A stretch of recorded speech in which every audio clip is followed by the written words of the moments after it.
नमस्कार। मैं सुनीता कथा मंथन में आप सबका स्वागत करती हूँ। कथा मंथन में आज सुनिए उपेंद्रनाथ अश्क जी की कहानी पिंजरा। शांति ने ऊब कर कागज के टुकड़े टुकड़े कर दिए और उठकर अनमनी सी कमरे में घूमने लगी। उसका मन स्वस्थ नहीं था। लिखते लिखते उसका ध्यान बढ़ जाता था। केवल 4 पंक्तियां वह लिखना चाहती थी, पर वह जो कुछ लिखना चाहती थी उससे लिखा न जाता था। भावावश मैं कुछ का कुछ लिख जाती थी। घूमते घूमते चुपचाप खिड़की में जा खड़ी हुई। संध्या का सूर्य दूर पश्चिम में डूब रहा था। माली ने क्यारियों में पानी छोड़ दिया था और दिन भर के मुरझाए फूल जैसे जीवन दान पाकर खिल उठे थे। हल्की हल्की ठंडी हवा चलने लगी। शांति ने दूर सूर्य की ओर निगाह दौड़ाई।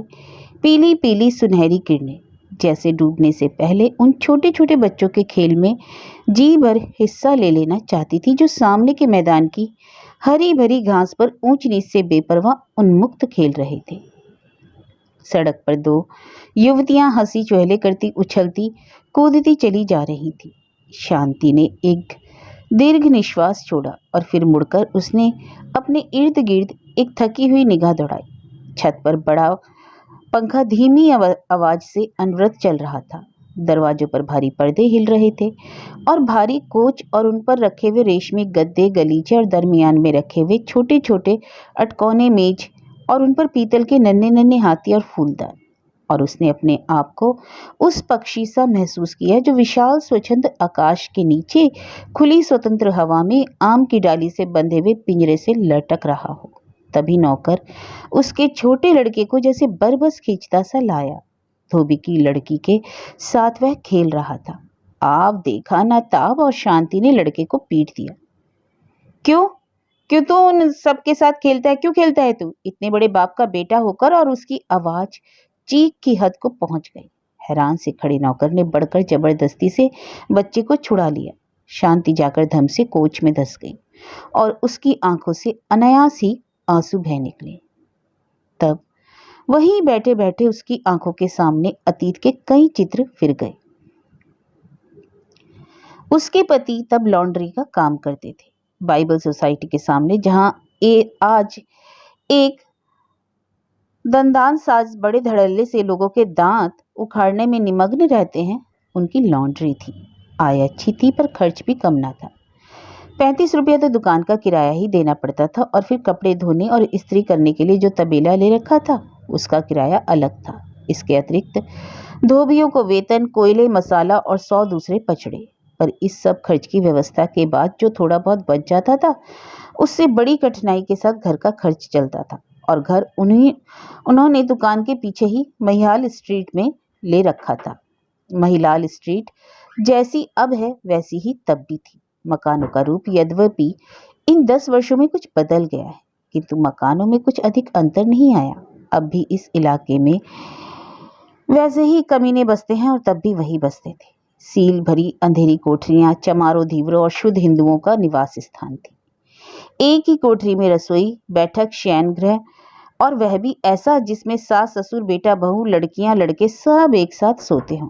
और जिस मकान में शांति रहती थी उसके नीचे टेडी चमार अपने 8 लड़के लड़कियों के साथ रहता था। दूसरी चौड़ी गली में मारवाड़ी की दुकान थी और जिधर दरवाजा था उधर भंगी रहते थे। उनके दरवाजे से जरा ही परे भंगियों ने तंदूर लगा रखा था, जिसका धुआं सुबह शाम उनकी रसोई में आ जाया करता था, जिससे शांति को प्राय रसोई की खिड़की बंद रखनी पड़ती थी। दिन रात वहां चारपाइयां बिछी रहती और कपड़ा बचाकर निकलना प्राय असंभव होता था। गर्मियों के दिन थे और म्यूनिसिपैलिटी का नल काफी दूर अनारकली के पास था, इसलिए इन गरीब लोगों की सहूलियत के ख्याल से शांति ने अपने पति की सिफारिश पर नीचे डेवड़ी के नलों से उन्हें पानी लेने की इजाजत दे दी थी। किंतु जब उन्हें उस मकान में आए कुछ दिन बीते तो शांति को मालूम हो गया कि यह उदार चरिता बड़ी महंगी पड़ेगी। एक दिन जब उसके पति नहाने के बाद साबुन की डिबिया नीचे ही भूल आए और शांति उसे उठाने गई तो उसने उसे नदारद पाया। फिर कुछ दिन बाद तौलिया गायब हो गया और इसी तरह दूसरे तीसरे कोई ना कोई चीज गुम होने लगी। हार कर एक दिन शांति ने अपने पति के पीछे पड़कर नलके की टूटी पर लकड़ी का एक छोटा सा बक्स लगवा दिया और चाबी उसके अपने पास रख ली।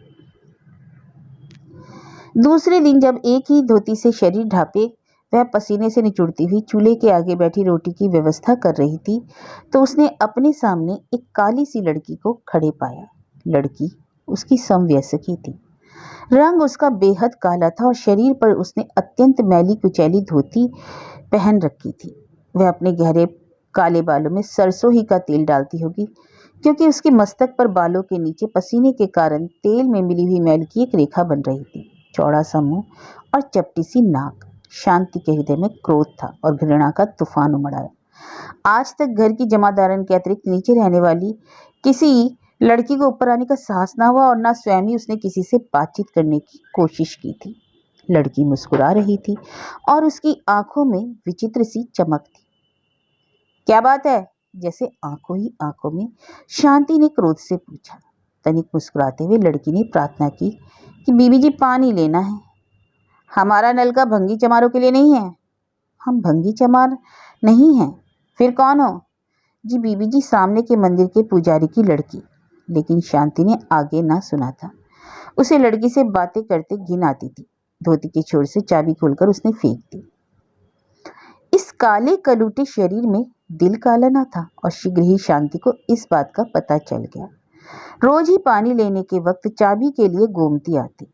गली में पूर्वियों का जो मंदिर था वह उसके पुजारी की लड़की थी। अमीरों के मंदिर के पुजारी भी मोटरों में घूमते हैं। यह मंदिर था गरीब पूर्वियों का, जिनमें प्राय सब चौकीदार, चपरासी, साइस अथवा मजदूर थे। पुजारी का कुटुंबी खुली गली के एक और भंगियों की चारपाइयों के सामने सोता था और जब रात को कोई तांगा उधर से गुजरता तो प्राय किसी न किसी की चारपाई उसके साथ घिसटती हुई चली जाती। मंदिर में कुआं तो था, पर जब से इधर नलके आए उस पर डोल और रस्सी की कमी ही रही। और फिर जब समीपी किसी की ड्वेड़ी के नलके से पानी मिल जाए तो कुएं पर बाजी तोड़ने की क्या जरूरत है। इसीलिए गोमती पानी लेने और कुछ पानी लेने के बहाने बातें करने रोज ही सुबह शाम आ जाती। बटलोई नलके के नीचे रखकर, जिसमें सदैव पान के कुछ पत्ते तैरा करते, वह ऊपर चली आती और फिर बातों बातों में भूल जाती कि वह पानी लेने आई है और उस समय तक ना उठती जब तक उसकी बुढ़िया दादी गली में अपनी चारपाई पर बैठी हुई चीख चीख कर गालियां देती हुई उसे ना पुकारती। इसका यह मतलब नहीं कि इस बीच में शांति और गोमती में मित्रता हो गई थी। हाँ, इतना अवश्य हुआ कि शांति जब रसोई में खाना बनाती अथवा अंदर कमरे में बैठी कपड़े सीती तो उसको गोमती का सीढ़ियों में बैठकर बातें करते रहना बुरा नहीं लगता था। कई तरह की बातें होती थी। मोहल्ले के भंगियों की बातें, चमारों के घरेलू झगड़ों की बातें और फिर कुछ गोमती की निजी बातें। इस बीच में शांति को मालूम हो गया कि गोमती का विवाह हुए वर्षों बीत चुके हैं, पर उसने अपने पति की सूरत नहीं देखी। बेकार है, इसलिए ना वह उसे लेने आता है और ना उसके पिता उसे उसके साथ भेजते हैं। कई बार छेड़ने की गरज से या कई बार मात्र आनंद लेने की गरज से ही शांति उसके पति के संबंध में और उसके अपने मनोभावों के संबंध में प्रश्न पूछती। उत्तर देते समय गोमती शर्मा जाती, किंतु इतना सब होते हुए भी उसकी जगह वहीं सीढ़ियों में ही बनी रही थी। फिर किस प्रकार पुजारी की वह काली कलूटी लड़की वहां से उठकर उसके इतने समीप आ गई कि शांति ने एक बार अनायास उसे आलिंगन में लेकर कह दिया, आज से तुम मेरी बहन हुई गोमती। वह सब आज भी शांति को स्मरण था। सर्दियों की रात थी और अनारकली में सब और धुआं धुआं हो रहा था। ऐसा प्रतीत होता था जैसे लाहौर के समस्त तंदूरों, होटलों, घरों और कारखानों से सारे दिन उठने वाले धुएं ने सांझ पड़े इकट्ठे होकर अनारकली पर आक्रमण कर दिया हो। शांति अपने नन्हे को कंधे से लगाए, हाथों में कुछ हल्के फुल्के लिफाफे थामे क्रय विक्रय करके चली आ रही थी। वह कई दिन के अनुरोध के बाद अपने पति को इधर ला सकी थी और उन्होंने जी भरकर खाया पिया और खरीद किया था। अनारकली के मध्य बंगाली रसगुल्लों की जो दुकान है, वहां से रसगुल्ले खाने को शांति का बड़ा मन होता था, पर उसके पति को कभी इतनी फुर्सत ही ना हुई कि वहां तक सिर्फ रसगुल्ले खाने के लिए जा सके। अस्पताल रोड के सिरे पर हलवाई के साथ चाट वाले की जो दुकान है, वहां से चाट खाने को शांति की बड़ी इच्छा थी, पर चाट ऐसी निकम्मी चीज खाने के लिए काम छोड़कर जाने का अवकाश शांति के पति के पास कहाँ। कई दिनों से वह अपने उम्मी के लिए कुछ गर्म कपड़ों के टुकड़े खरीदना चाहती थी। सर्दी बढ़ रही थी, उसके पास एक भी कोट ना था और फिर गर्म कपड़ा ना सही। वह चाहती थी कि कुछ ऊन ही मोल ले ली जाए ताकि नन्हे का स्वेटर बुन दिया जाए, पर उसके पति हाँ हूँ करके टाल जाते थे। किंतु उस दिन वह निरंतर महीने तक अनुरोध करने के बाद उन्हें अपने साथ अनारकली ले जाने में सफल हुई थी, और उस दिन उन्होंने जी भर बंगाली के रसगुल्ले और चाट वाले की चटपटी चाट खाई थी, बल्कि घापे में मोहन के पकौड़े और मटरों वाले आलूओं का स्वाद भी चखा। फिर उम्मी के लिए कपड़ा भी खरीदा था और ऊन भी मोल ली, और 2 आने दर्जन ब्लेडो वाली गुडवॉक की डिबिया तथा एक कॉलगेट साबुन की 2 आने वाली टिकिया उसके पति ने भी खरीदी। कई दिनों से वे उन्हीं पुराने ब्लेडों को शीशे के गिलास से तेज करके नहाने वाले साबुन ही से हजामत बनाते आ रहे थे, और उस दिन शांति ने यह सब खरीदने के लिए उन्हें बस विवश कर दिया था, और दोनों जने यह सब खरीद कर खर्च करने के आनंद की अनुभूति से पुलकित होते चले जा रहे थे। दिसंबर का महीना था और सूखा झाड़ा पड़ रहा था। शांति ने अपने सस्ते पर गर्म शॉल को नन्हे के इर्द गिर्द और अच्छी तरह लपेटते हुए अचानक कहा, निगोड़ा, सूखा झाड़ा पड़ रहा है, सुनती हूँ नगर में बीमारी फैल रही है। पर उसके पति चुपचाप धुएं के कारण कड़वी हो जाने वाली अपनी आंखों को रुमाल से मलते चले आ रहे थे। शांति ने फिर कहा, अरे हमारी अपनी गली में ही कई लोग बीमार हो गए हैं। परसों टेंडी चमार का लड़का निमोनिया से मर गया। तभी शॉल में लिपटा लिपटा बच्चा हल्के हल्के 2 बार खांसा और शांति ने उसे और भी अच्छी तरह शॉल में लपेट लिया। उसकी बात को सुनी अनसुनी करके उसके पति ने कहा, आज बहुत बद परहेजी की है, पेट में सख्त गड़बड़ हो रही है। घर आकर शांति ने जब लड़के को चारपाई पर लिटाया और मस्तक पर हाथ फेरते हुए उसके बालों को पिछली की तरफ किया तो चौंक कर पीछे हटी। उसने डरी निगाहों से अपने पति की ओर देखा। वे सिर को हाथों में दबाए नाली पर बैठे थे। उम्मी का माथा तो तवे की तरह तप रहा है। उसने बड़ी कठिनाई से गले को अचानक अवरुद्ध कर देने वाली किसी चीज को बरबस रोककर कहा, लेकिन उसके पति को क्या हुई। शांति का कंठ अवरुद्ध सा होने लगा और उसकी आंखें भर भर आईं, पर अपने पति को क्या करते देख बच्चे का ख्याल छोड़कर वह उनकी ओर भागी। पानी लाकर उनको कुल्ला करवाया। निढाल से होकर वे चारपाई पर पड़ गए, पर कुछ ही क्षण बाद उन्हें फिर मतली हुई। शांति के तो हाथ पैर फूल गए। घर में वह अकेली, सास माँ पास नहीं, कोई दूसरा नाता रिश्ता भी समीप नहीं, और नौकर रखने की तो गुंजाइश ही कभी नहीं निकली। वह कुछ क्षण के लिए घबरा गई। एक उड़ी उड़ी सी दृष्टि उसने अपने ज्वर से तपते बच्चे और बदहजमी से निढाल पति पर डाली। अचानक उसे गोमती का ख्याल आया। शांति अकेली कभी गली में उतरी नहीं थी, पर सब संकोच छोड़कर आज वह भागी भागी नीचे आई। अपनी कोठरी के बाहर गली की ओर मात्र ईंटों के छोटे से पर्दे की ओट से बने हुए रसोई घर में बैठी गोमती रोटी बेल रही थी और चूल्हे की आग से उसका काला मुख चमक रहा था। शांति ने देखा उसका बड़ा भाई अभी अभी खाना खाकर उठा है। तब आगे बढ़कर उसने इशारे से गोमती को बुलाया। तवी को नीचे उतार लकड़ी को बाहर खींचकर गोमती उसी तरफ भागी आई। तब विनीत भाव में संक्षिप्त में शांति ने अपने पति तथा बच्चे की हालत का उल्लेख किया और फिर प्रार्थना की कि वह अपने भाई से कहकर तत्काल किसी डॉक्टर को बुला दे। उनकी लॉन्ड्री के साथ ही जिस डॉक्टर की दुकान है वह सुना है पास ही लाज रोड पर रहता है। यदि वह आ जाता तो बहुत अच्छा होता। और फिर साड़ी के छोर से 5 रुपए का एक नोट खोल शांति ने गोमती के हाथ में रख दिया कि फीस चाहे पहले ही क्यों ना देनी पड़े, पर डॉक्टर को ले अवश्य आए। और फिर चलते चलते उसने यह भी प्रार्थना की कि रोटी पकाकर संभव हो तो तुम भी जरा आ जाना। उम्मी शांति का गला भरा है तब गोमती ने कहा था, आप घबराए नहीं, मैं अभी भाई को भेज देती हूँ। और मैं भी अभी आई, और कहकर वह भागती सी चली गई। शांति वापस मुड़ी तो सीढ़ियां चढ़ते चढ़ते उसने महसूस किया कि शंका और भय से उसके पांव कांप रहे हैं और उसका दिल धक धक कर रहा है। ऊपर जाकर उसने देखा उसके पति ऊपर से उतर रहे हैं। हाथ में उनके खाली लोटा है। चेहरा पहले से भी पीला हो गया और माथे पर पसीना छूट गया। शांति के उड़े हुए चेहरे को देखकर उन्होंने हंसने का प्रयत्न करते हुए कहा, घबराओ नहीं, सर्दियों में हैजा नहीं होता। शांति ने रोते हुए कहा, आप ऊपर क्यों गए, वहीं नाली पर बैठ जाते। किंतु जब पति ने नाली की और फिर चारपाई पर पड़े हुए बीमार बच्चे की ओर इशारा किया तो शांति चुप हो गई। उसने पहले सहारा देकर पति को बिस्तर पर लिटाया, फिर नाली पर पानी गिराया, फिर दूसरे कमरे में बिस्तर बिछा बच्चे को उस पर लिटाए। तभी गोमती आ गई। खाना तो सब खा चुके थे। उसने अपने हिस्से का आटा उठा आग बुझा भाग आई थी। शांति ने कहा। मैं उम्मी को उधर कमरे में लिटाई। मुझे डर है कि उसे सर्दी लग गई। सांस उसे और भी कठिनाई से आने लगा और खांसी भी बढ़ गई। निचली कोठरी में पड़े हुए पुराने लिहाफ से लोगड़ ले लो और अंगीठी में कोयले डालकर उसकी छाती पर जरा सेक दे दो। इनके पेट में गड़बड़ है। मैं इधर इसका कुछ उपचार करती हूँ, कुछ नहीं तो गर्म पानी करके बोतल ही फेरती हूँ। गोमती ने कहा, इन्हें बीबी जी कोई हाजमे की चीज हो तो दो। हमारे घर तुम्बे की अजवाइन है, मैं उससे में से कुछ लेती आई हूँ। जब तक डॉक्टर आए इसे ही जरा गर्म पानी से इन्हें दे दो। बिना किसी तरह की हिचकिचाहट के शांति ने मैली सी पुड़िया में बंधी काली अजवाइन ले ली और गोमती अंगीठी में कोयले डाल नीचे लोगड़ लेने भाग गई थी। बाहर शाम बढ़ चली थी। वहीं कमरे के अंधेरे में बैठे बैठे शांति की आंखों के आगे चिंता और फिक्र से कि वे सब दिन रात फिर गए। उसके पति को हैजा तो ना था, किंतु गैस्ट्रो एंट्राइटिस तीव्र किस्म का था। डॉक्टर के आने तक शांति ने गोमती के कहने पर उन्हें अजवाइन दी थी, प्याज भी सुंघाया था और गोमती अंगीठी उठाकर दूसरे कमरे में बच्चे की छाती सेक देने चली गई। डॉक्टर के आने पर मालूम हुआ कि उसे निमोनिया हो गया और अत्यंत सावधानी की आवश्यकता है।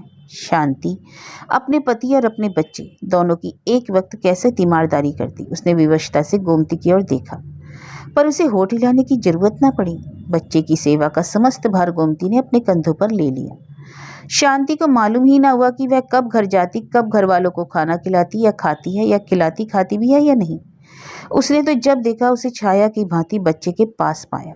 कई दिन तक एक ही जुन खाकर गोमती ने बच्चे की तीमारदारी की थी। दोपहर का समय था।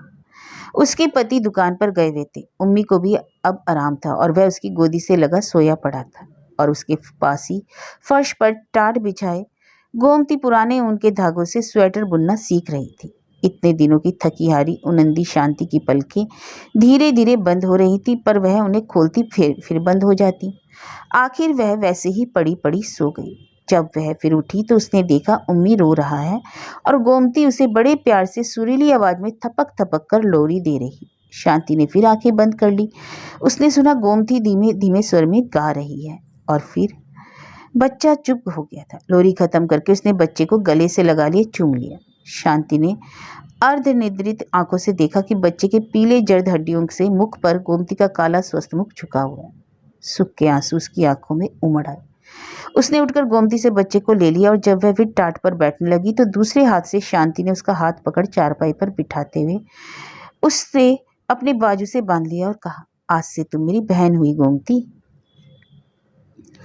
आंखें बंद किए शांति इन्हीं स्मृतियों में गुम थी। उसकी आंखों में चुपचाप आंसू बह रहे थे कि अचानक उसके पति अंदर दाखिल हुए। किसी जमाने में लॉन्ड्री चलाने वाले और समय पड़ने पर स्वयं अपने हाथ से इस्त्री गर्म करके कपड़ों को प्रेस करने में भी हिचकिचाहट ना महसूस करने वाले दीनदयाल लाला जी और लाहौर की प्रसिद्ध फर्म दीनदयाल एंड सन्स के मालिक प्रख्यात शेयर ब्रोकर राय साहब लाला दीनदयाल में महान अंतर आ गया था।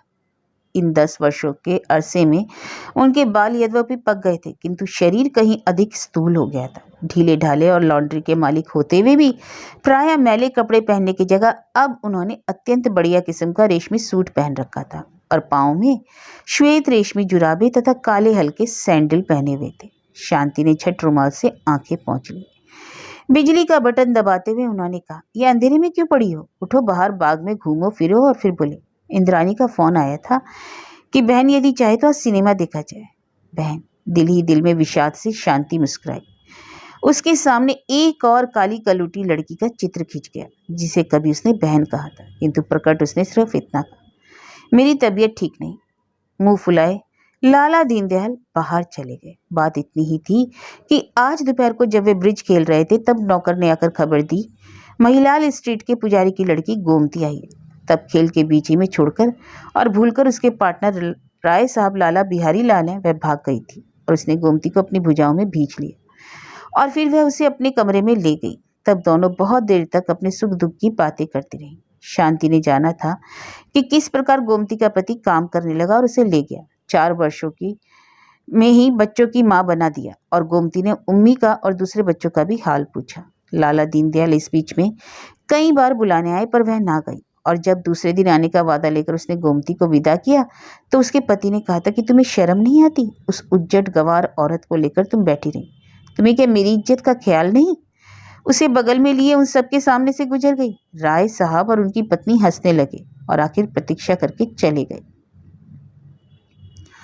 आंखों को फिर एक बार और पहुंचकर तनिक स्वस्थ होकर शांति मेज के पास आई और कुर्सी पर बैठे बैठे पैड अपनी ओर खिसका लिए। कलम उठाकर उसने लिखा, बहन गोमती, तुम्हारी बहन अब बड़ी बन गई है, बड़े आदमी की बीबी है, बड़े आदमियों की बीबियां अब उसकी बहनें हैं। पिंजरे में बंद पक्षी को कब इजाजत होती है कि स्वतंत्र विहार करने वाले अपने हमजोलियों से मिले। मैंने तुम्हें कल फिर आने के लिए कहा था, पर अब तुम कल ना आना। अपनी इस बंदिनी बहन को भूलने की कोशिश करना। शांति।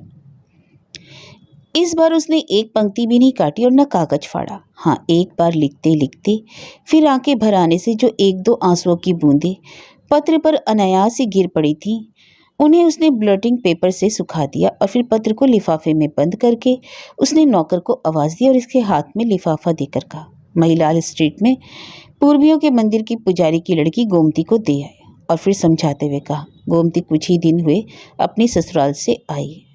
पत्र लेकर नौकर चला ही था कि शांति ने उसे फिर आवाज़ दी और पत्र उसके हाथ से लेकर फाड़ डाला। फिर धीरे से उसने कहा, तुम गोमती से कहना कि बीबी अचानक आज मैके जा रही है और 2 महीने तक वापस ना लौटेगी। यह कहकर वह फिर खिड़की में जा खड़ी हुई और अस्त हो जाने वाले सूरज के स्थान पर ऊपर की ओर बढ़ते हुए अंधेरे की ओर देखने लगी, क्योंकि शांति ने तो फैसला कर लिया था कि वह पिंजरे को पिंजरा ही समझेगी और उड़ने का प्रयास ना करेगी।